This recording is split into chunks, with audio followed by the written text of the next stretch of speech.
Labour's promise of interior continues to unravel as Chancellor Rachel Reeves finds herself under investigation by the Parliamentary Standards Watchdog. The issue? She failed to declare £276 worth of free theatre tickets she accepted for herself and 3 family members, a clear breach of the 28-day declaration rule. Reeves blamed an administrative oversight, but critics argue this is not just a paperwork error, it's another sign of Labour's growing arrogance. As the official responsible for the nation's finances, Reeves's late declaration speaks volumes. While working-class Britons are told to tighten their belts, Labour's leadership is enjoying luxury perks and dodging scrutiny. This isn't just about theatre tickets. It's about entitlement and double standards. Reeves's lapse is part of a broader pattern within Labour. Take Sir Keir Starmer's record during his time as head of the Crown Prosecution Service. Survivors of grooming gang abuse allege neglect and cover-ups. Starmer has refused to back a statutory inquiry or engage with those who suffered. Why? Perhaps because the trail of blame leads back to his own decisions.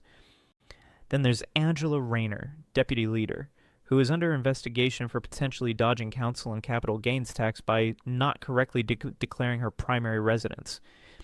While she rails against conservative corruption, she's rewriting her own property history when the heat turns up. And let's not forget Diane Abbott, suspended over controversial remarks about anti-Semitism. More than a year later, Labour hasn't reinstated or expelled her, highlighting the party's selective outrage and political calculation when handling racism. These scandals reflect a party that once promised a clean break from the Corbyn era, but now mirrors the very cronyism it once condemned. Reeves's mishandled gift is just the latest crack in Labour's moral armor. The public deserves leaders who follow the rules they impose on others, not ones who deflect, deny, or delay accountability.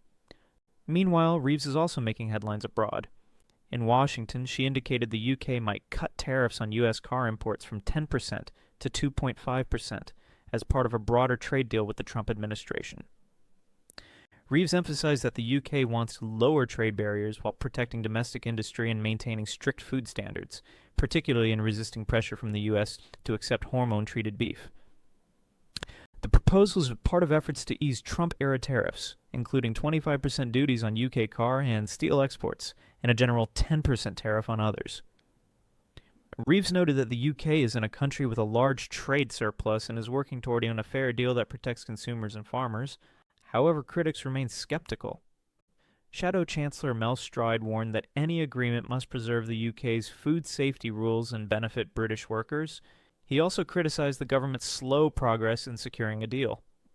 In the backdrop of global economic instability, Reeves acknowledged the need for balance and fairness in international trade. But back home, her personal scandal has overshadowed her diplomatic efforts. Labour rose to power, promising integrity, professionalism, and reform. Instead, the public sees a party entangled in financial misconduct, evasive leadership, and moral ambiguity. Britain deserves answers, and Labour is running out of excuses.